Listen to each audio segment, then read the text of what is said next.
Para ibu-ibu, anggota Persekutuan Ibu Maria,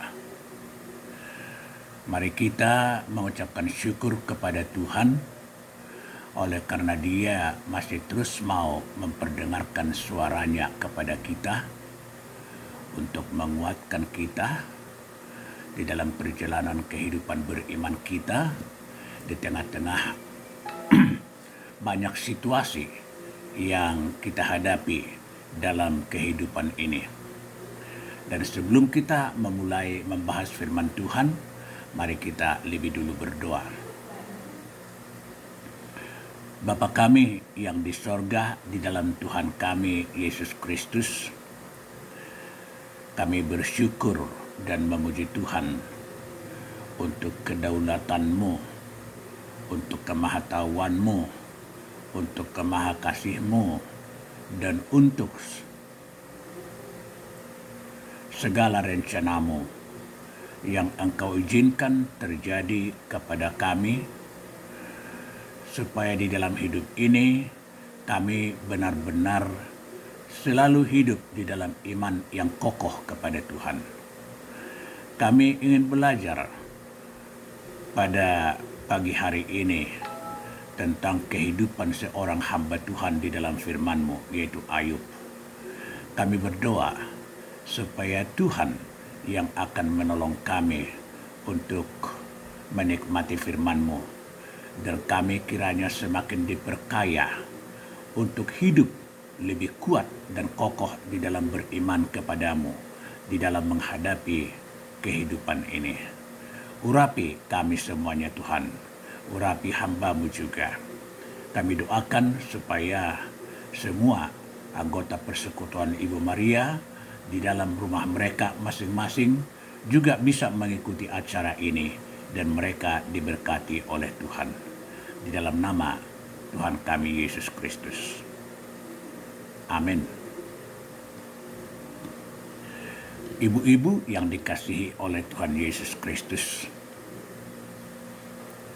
pengurus kita telah memilih bahwa pada saat ini kita akan mempelajari kehidupan seorang hamba Tuhan, yaitu Ayub.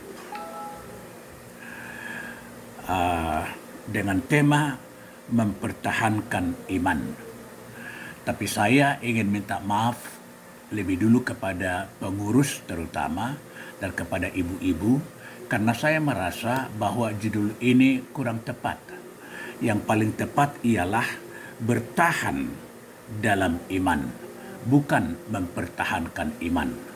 Karena kalau mempertahankan iman itu berarti sepertinya bahwa kekuatan dan kemampuan kitalah yang membuat kita bertahan di dalam kehidupan beriman kita kepada Tuhan.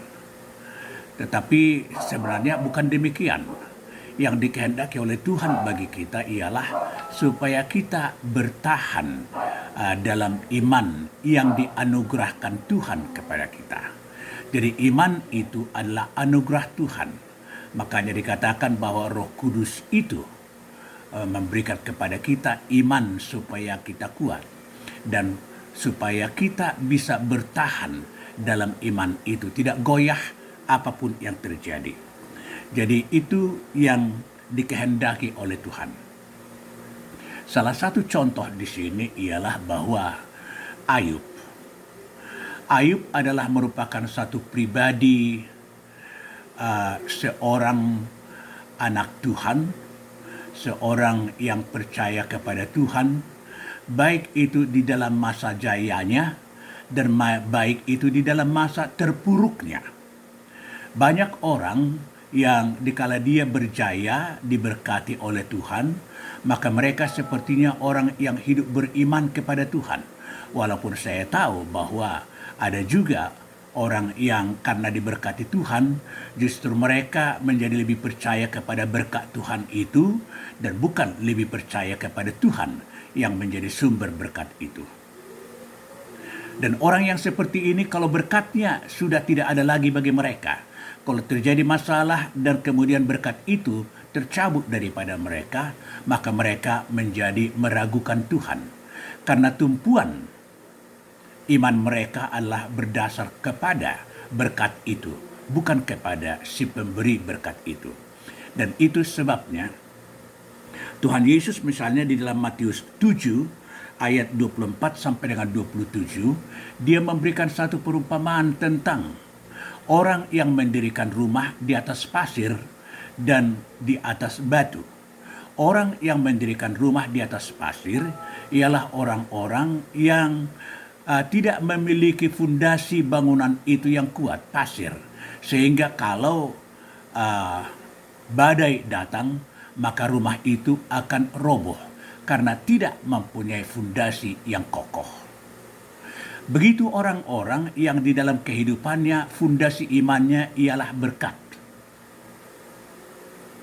Tetapi ada orang yang di dalam kehidupan berimannya, fondasi imannya seperti dikatakan oleh Tuhan Yesus, di atas batu, sama seperti bangunan yang didirikan di atas fondasi yang kokoh, sehingga datang pun angin badai, maka rumah itu tidak menjadi roboh. Demikian orang yang imannya memang didirikan di atas pribadi Tuhan, sumber berkat itu, maka apapun yang terjadi kepada dia, maka dia akan tetap kokoh, bertahan di dalam iman. Dan itulah sebabnya maka saya merubah sedikit redaksi dari tema ini, dari mempertahankan iman menjadi bertahan dalam iman. Saudara, seperti yang telah saya katakan tadi bahwa kitab Ayub ini menunjukkan kepada kita tentang pribadi dari Ayub ini yang tetap hidup di dalam iman yang tidak goyah, tetap bertahan di dalam iman dikala dia berada dalam situasi yang menggembirakan, situasi di mana dia diberikan Tuhan dengan berkat yang begitu banyak, dan juga dikala dia mengalami keterpurukan karena berkat-berkat yang telah diberikan oleh Tuhan kepada dia itu dicabut oleh Tuhan. Memang di dalam sidang ilahi di mana Tuhan mengatakan hal itu kepada iblis, bahwa Tuhan memuji Ayub merupakan satu pribadi yang saleh, yang jujur, yang takut akan Allah, yang menjauhi kejahatan.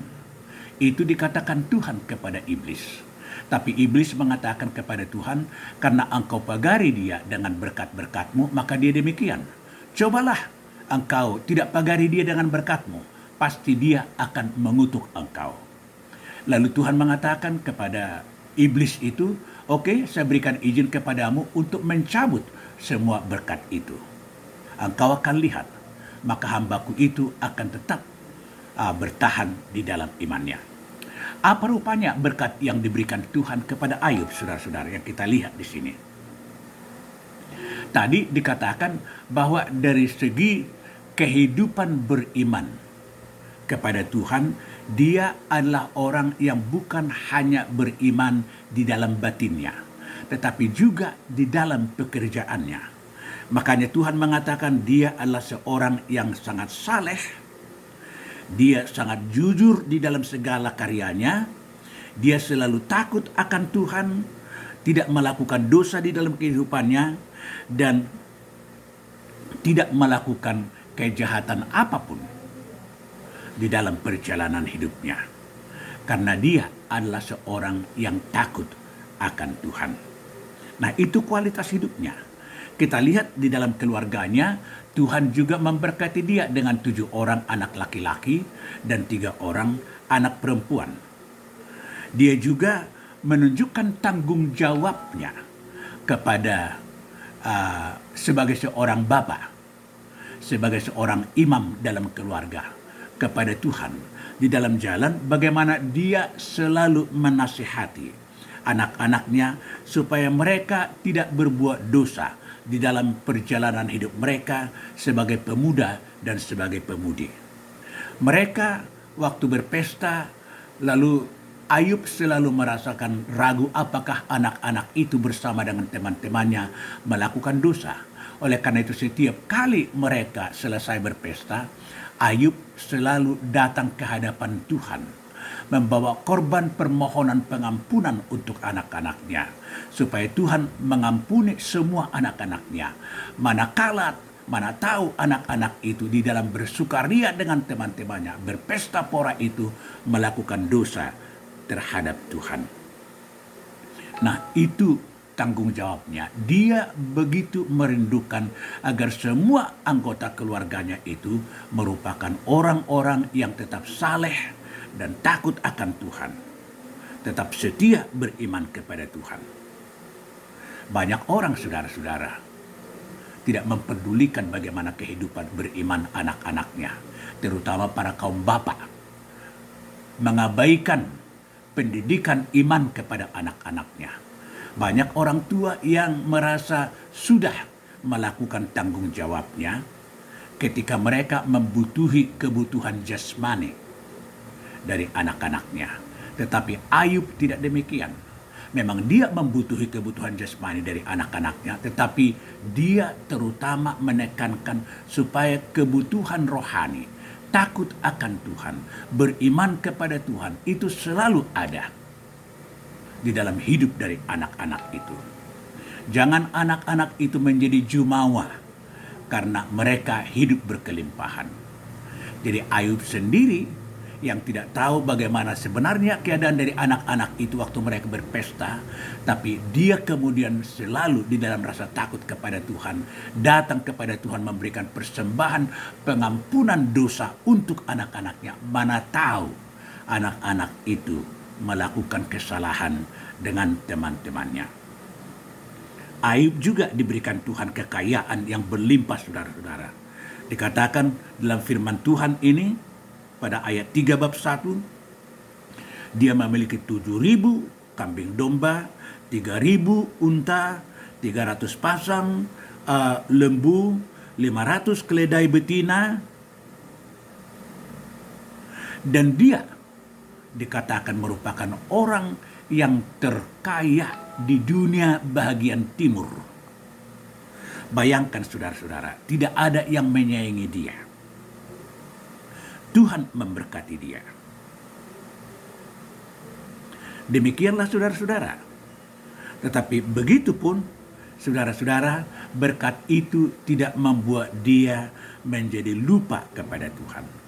Tidak membuat dia menjadi orang yang lebih mengutamakan menikmati berkat itu, tapi melupakan Tuhan sebagai pemberi berkat itu. Itu sebabnya Tuhan sendiri memuji dia. Memuji dia, mengatakan bahwa tidak ada yang seperti dia pada ayat 8 bab 1. Sebab tiada seorang pun di bumi seperti dia yang demikian saleh dan demikian jujur dan demikian takut akan Allah dan menjauhi kejahatan. Itu pujian dari Tuhan. Banyak di antara kita menjadi orang yang bersandiwara, sepertinya hidup beriman dan saleh kepada Tuhan, tetapi di dalam kenyataan, di dalam situasi yang tidak diketahui oleh orang lain, kita melakukan banyak kesalahan. Tapi sekarang Ayub ini justru di mata Tuhan, bukan di mata manusia. Bukan karena takut kepada manusia, tapi karena takut kepada Tuhan, karena cintanya kepada Tuhan.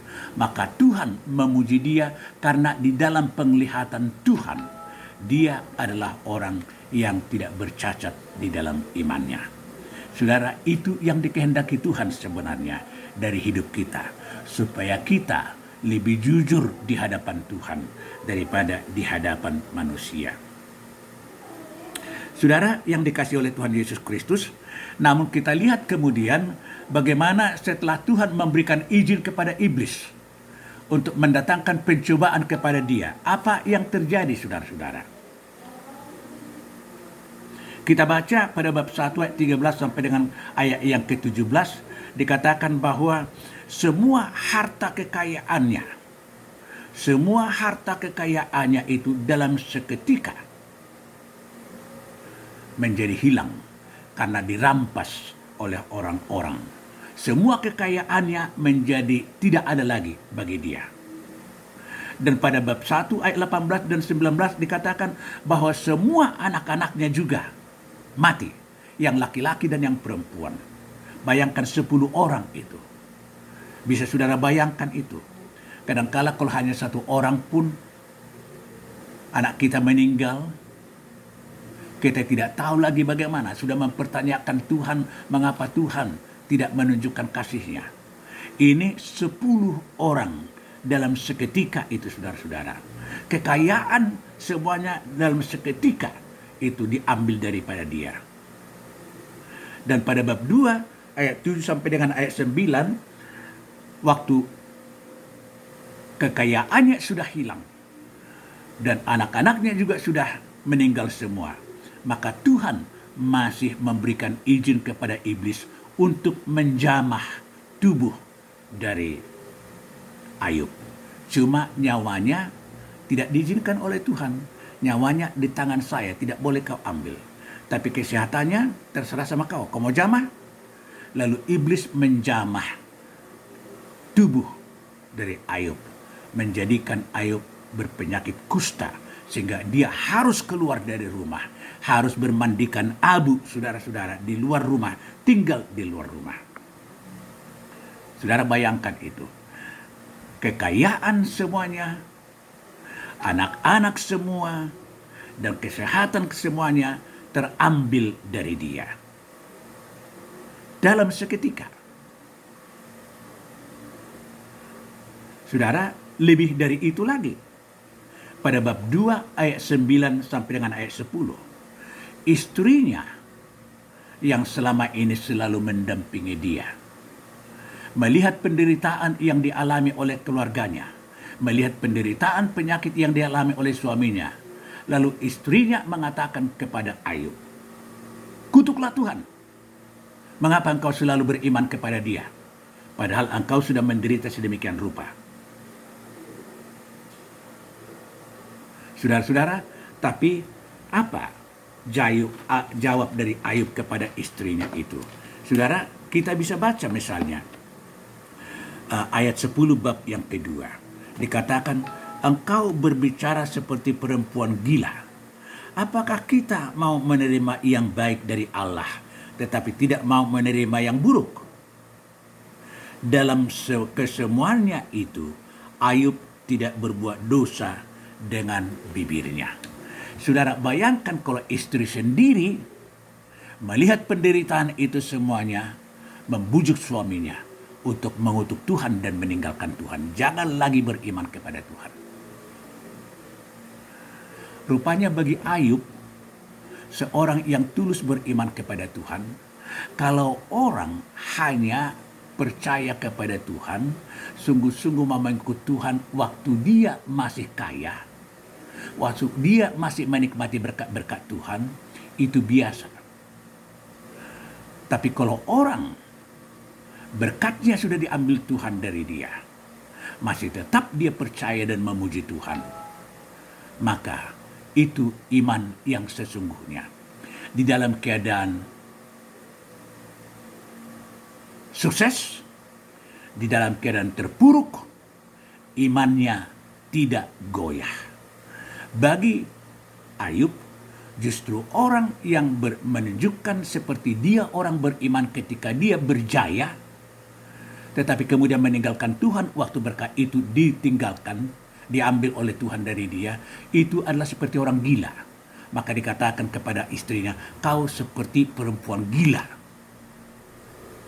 Itu tegas sekali itu, saudara-saudara. Rupanya memang demikian. Ya, di mata Tuhan, orang yang seperti ini, yang hanya seperti bersyukur, beriman kepada Tuhan dikala mereka menikmati berkat-berkat Tuhan, tetapi kemudian meninggalkan Tuhan atau meragukan Tuhan dikala berkat itu mulai diambil dari dia, itu seperti orang gila. Dan kita, Ibu-ibu Maria, tidak mau seperti orang gila. Apalagi Tuhan justru tidak menghendaki kita seperti orang gila. Apakah kita sekarang melihat diri kita di hadapan Tuhan? mengatakan kita orang yang percaya kepada Tuhan karena kita masih diberkati Tuhan. Dilepaskan Tuhan dari penyakit COVID ini sampai pada saat ini. Tapi seandainya Tuhan mengizinkan penyakit COVID datang, anak-anak kita pada meninggalkan kita semua. Ada yang meninggal, ada yang kemana-mana semuanya. Dan melakukan dosa di mana-mana. Apa yang akan kita katakan? Saudara, gambaran dari hidup orang yang berdiri kokoh, bertahan di dalam iman, ialah orang yang ketika berjaya dan ketika terpuruk, imannya tetap dan tidak goyah kepada Tuhan. Dan itu Ayub. Secara khusus diberikan Tuhan firman ini di dalam Alkitab kita, supaya kita belajar untuk tidak menjadi seperti orang gila, tetapi orang yang waras. Yang waras ialah tidak meninggalkan Tuhan dikala Tuhan mengizinkan masalah terjadi kepada kita, dan hanya memuji-muji Tuhan dikala kita merasa diberkati oleh Tuhan. Dan saudara, memang Ayub tidak senang dengan apa yang terjadi itu. Dia mengeluh. Itu wajar sebagai manusia, saudara-saudara. Dengan segala sesuatu yang telah hilang dari dia, harta hilang, anak-anak hilang, saudara-saudara, istri juga membujuk dia untuk tidak beriman kepada Tuhan. Bahkan kawan-kawannya yang biasa selama ini selalu menganggap dia orang yang satu iman, justru waktu teman-temannya itu datang mempersalahkan dia karena mereka memiliki teologi yang salah. Mereka mengatakan kalau orang menderita itu adalah oleh karena mereka melakukan dosa. Lalu mereka menuduh dan menyudutkan Ayub. Mereka datang dari negeri yang jauh. Orang-orang yang selama ini kagum dengan iman Ayub yang mereka lihat itu terpancar dari berkat-berkat yang dimiliki oleh Ayub. Berarti orang ini adalah orang beriman. Tetapi setelah mereka mendengarkan bahwa Ayub menderita, semua yang dimilikinya hilang, mereka datang dan beberapa hari mereka duduk di dekat Ayub tidak berbicara. Mungkin mereka kurang berani mengatakan, tetapi konsep mereka ialah bahwa penderitaan Ayub ini terjadi oleh karena dosa-dosa Ayub. Karena mereka tidak tahan lagi melihat keberadaan daripada Ayub itu, akhirnya mereka berbicara. Tiga-tiga teman-temannya ini, saudara-saudara, mengatakan adalah oleh karena dosa Ayub, maka dia mengalami penderitaan itu. Tapi saudara, Ayub mengenal dirinya. Dia tahu bagaimana dia berusaha untuk sungguh-sungguh tetap setia kepada Tuhan, tidak melakukan dosa di hadapan Tuhan, bertanggung jawab dengan semua berkat-berkat yang diberikan Tuhan, tidak menjadi sombong dengan kekayaan, tidak menjadi sombong dengan jumlah anak, dan yang lain-lain itu, saudara-saudara. Dia katakan, saya tidak melakukan dosa.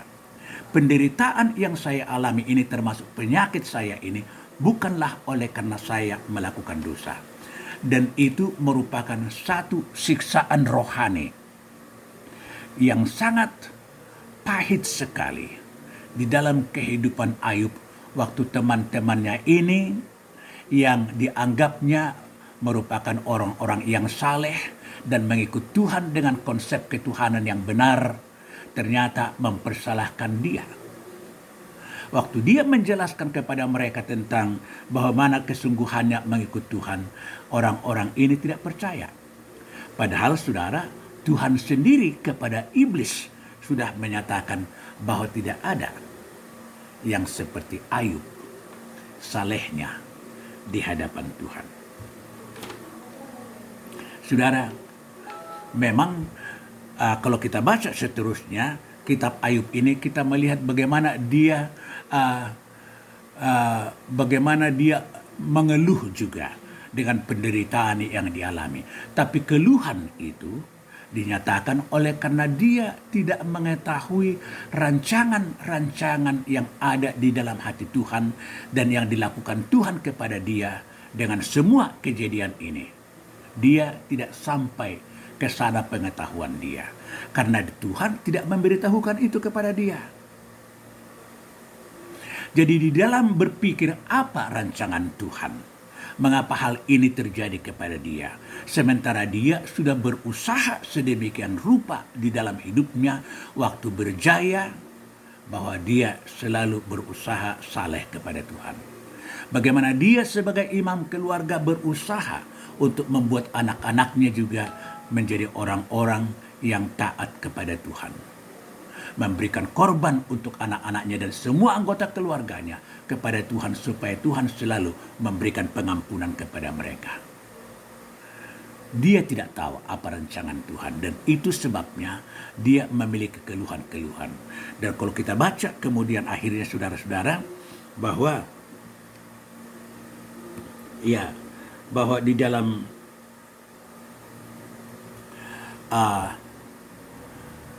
bab-bab berikutnya, terutama itu kalau kita baca pada bab 38 sampai dengan 39, kemudian Tuhan berbicara kepada dia. Tuhan juga marah kepada dia. Karena Tuhan sepertinya di dalam penderitaan yang dialaminya itu, sepertinya Tuhan kurang mau tahu dengan dia. Tapi Tuhan kemudian mengatakan bahwa, apakah engkau tahu semuanya apa yang kulakukan rupanya? Siapa yang menciptakan bintang-bintang di langit? Kau tahu? Siapa yang menjadikan batas-batas laut dengan darat itu? Kau tahu siapa? Mengapa demikian?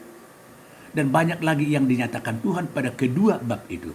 Bab 38 dan bab 39. Pikiran Ayub dibukakan oleh Tuhan supaya pengetahuannya, pengenalannya akan Tuhan semakin bertambah. Ya, memang selama ini di dalam pengetahuannya yang terbatas itu, dia tetap beriman kepada Tuhan. Tetapi Tuhan sekarang menolong dia untuk melihat kebesaran, keagungan Tuhan, supaya di dalam penderitaannya yang sekarang ini, dia tahu, saudara-saudara, bahwa semua yang dialaminya itu adalah berada di dalam sepengetahuan Tuhan, dan ada maksud Tuhan yang indah. Makanya pada bab 42 kita lihat bagaimana dia menyesali kepada Tuhan tentang keluhan-keluhannya. Mohon ampun kepada Tuhan mengapa dia mengeluh oleh karena penyakit dan penderitaan kemiskinan yang dialaminya itu, karena dia kurang mengerti apa rancangan Tuhan dengan semuanya yang terjadi itu. Jadi benar apa yang dikatakan Paulus dalam perjanjian baru, saudara-saudara, pada Roma 8 ayat 28 itu, bahwa segala sesuatu bagi Allah turut bekerja sama untuk mendatangkan kebaikan bagi orang-orang yang percaya kepada Dia. Itu, saudara-saudara. Jadi penderitaan pun, kekayaan pun, berkat-berkat yang lain dan yang lain-lain, saudara-saudara, jangan sampai kita pikir Allah lebih memberkati kita dikala berkat-berkat itu ada. Dan dikala Allah mengambil berkat daripada kita, sepertinya Allah tidak memberkati kita. Allah meninggalkan kita. Berkat kita yang utama ialah pribadi dari Allah itu, bukan apa yang diberikan di dalam kehidupan kita ini. Karena yang diberikan Tuhan di dalam kehidupan kita ini sementara aja. Karena semua akan kita tinggalkan. Sama seperti perkataan Ayub. Tidak ada yang kubawa waktu aku lahir, dan waktu aku akan meninggalkan kehidupan ini juga aku tidak membawa apa-apa. Tetapi pribadi Tuhan itu, saudara-saudara, waktu kita ada di bumi ini, setelah kita tidak ada lagi di bumi ini, tetap Tuhan bersama dengan kita. Itu sebabnya Roma 8 ayat 37 sampai 39 itu mengatakan bahwa tidak ada satu kuasa apapun yang dapat memisahkan kita dari kasih Allah di dalam Kristus Yesus. Saudara-saudara, itu pribadi Tuhan itu yang selalu akan beserta dengan kita, Itulah berkat yang utama. Yesus mengatakan, cari dulu kerajaan Allah dan kebenarannya. Yang lainnya itu akan ditambahkan kepadamu. Jangan tambah-tambahan ini, yang lain-lainnya ini menjadi yang utama, tetapi yang utama menjadi tambah-tambahan. Itu iman orang gila, kalau menurut Ayub. Tuhan menghendaki kita menjadi orang-orang yang waras, yang siuman iman. Orang yang siuman iman ialah tetap percaya kepada Tuhan waktu kita berjaya diberkati oleh Tuhan, dan waktu kita juga mengalami pergumulan-pergumulan yang diizinkan oleh Tuhan. Dan apa kemudian yang terjadi, saudara-saudara?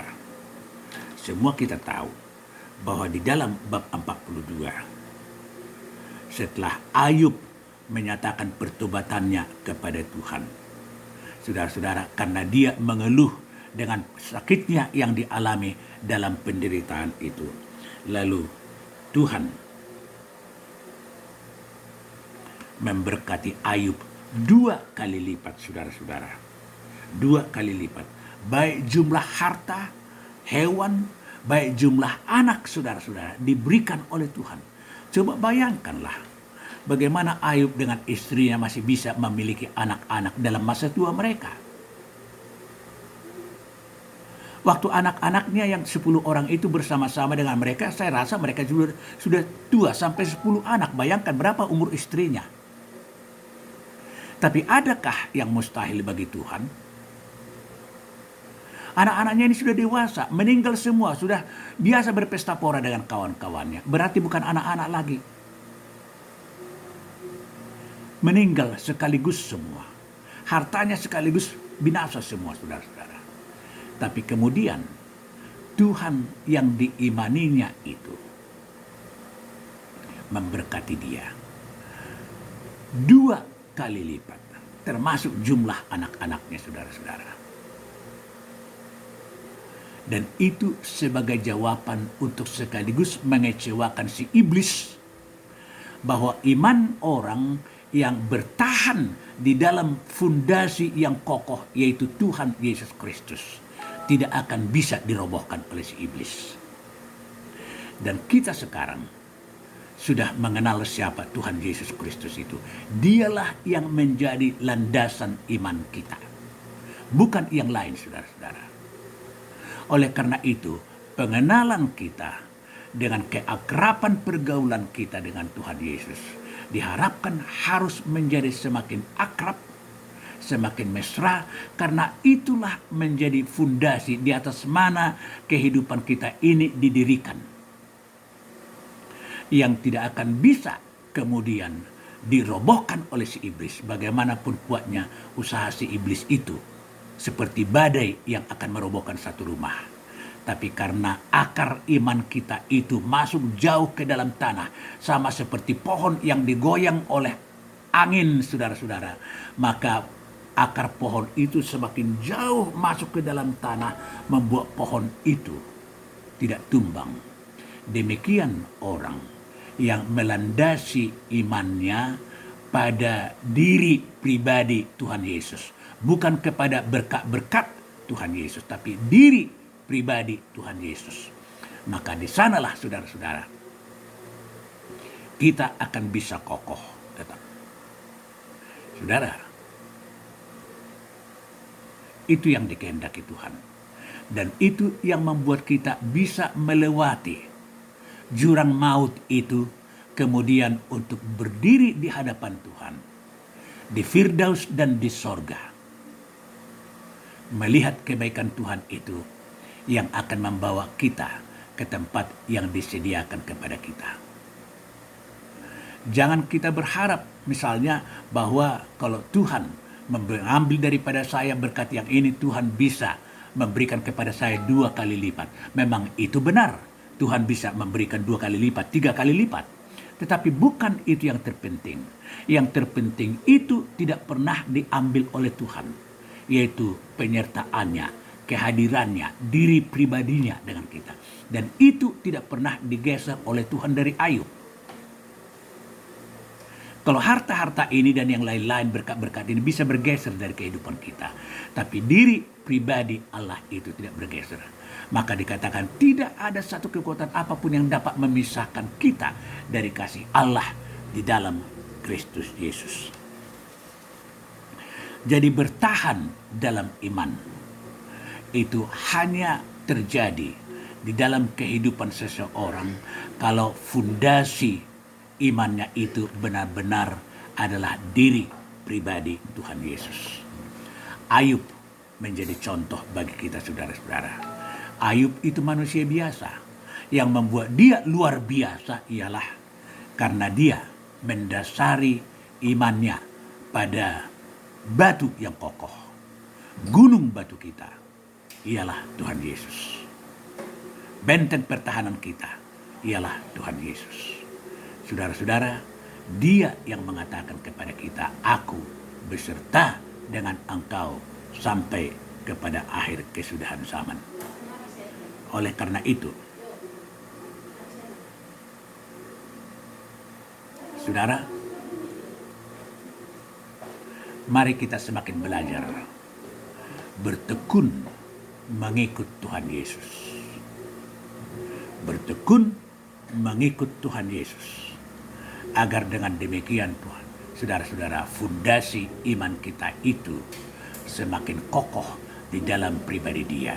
Karena kalau kita semakin bertekun mengikut dia, berarti dia akan semakin memperkenalkan dirinya dan rencananya kepada kita. Sehingga apapun yang terjadi kepada kita, kita akan tetap bertahan dalam iman kita kepada dia. Tuhan memberkati. Amin. Mari kita berdoa. Terima kasih Bapa dalam Tuhan Yesus Kristus untuk firman-Mu yang sudah kami pelajari. Kami bersyukur bahwa Engkau menghadirkan di bumi ini seorang laki-laki, seorang bapa, seorang suami namanya Ayub. Manusia biasa untuk menjadi percontohan bagi kami. Bagaimana oleh karena imannya kepadamu Tuhan, maka dia bisa tetap bertahan dikala dia mengalami pergumulan dan penderitaan yang beruntun dan tidak terbayangkan bagaimana parahnya, pedihnya, dan sakitnya akan hal itu. Tetapi di dalam semuanya itu, Tuhan tidak mendapati dia berdosa dengan bibirnya.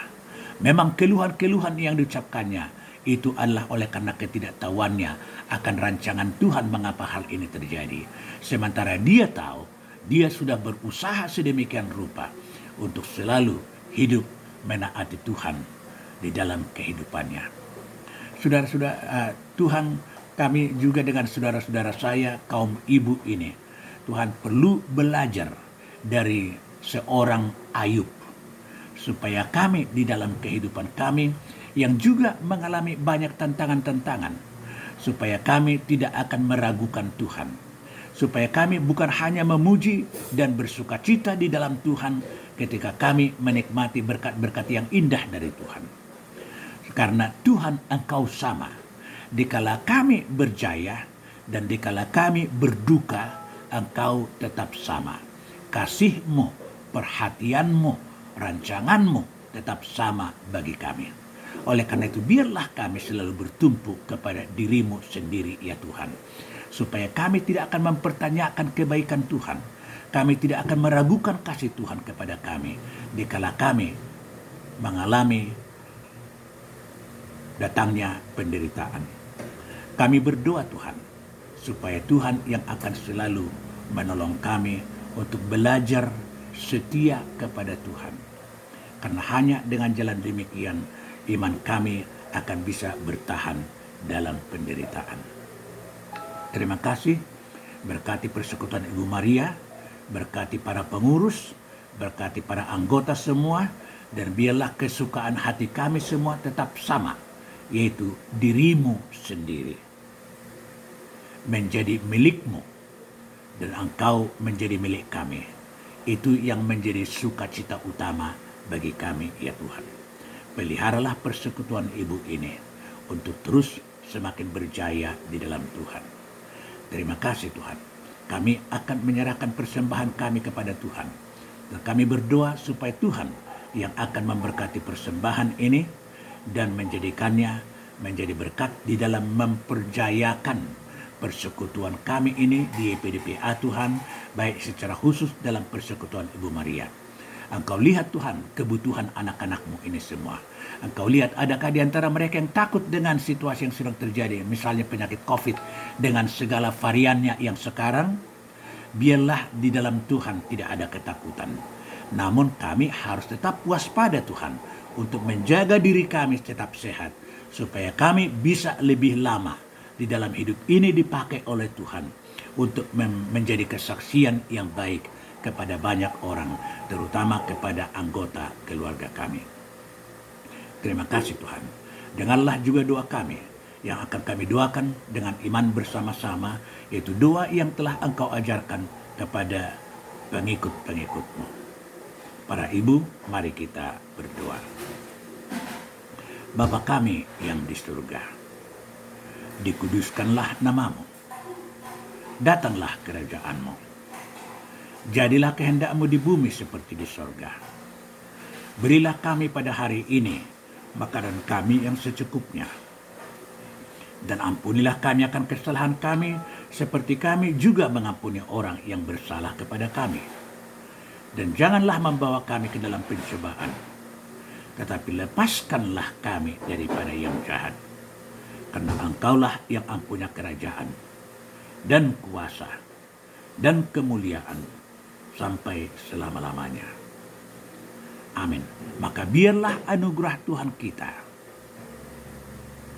Yesus Kristus, kasih setia dari Allah Bapa, penghiburan, penyertaan dan bimbingan dari Roh Kudus, itulah yang akan menyertai kita dan menyertai semua mereka yang kita kasihi itu dimanapun mereka berada. Hari ini, esok, dan sampai Maranatha. Amin. Shalom ibu-ibu. Tuhan memberkati. Sampai ketemu kita pada ibadah yang berikutnya. Mari kita tetap setia, beriman kepada Tuhan, dan bertahan dalam iman itu apapun yang terjadi kepada kita. Amin.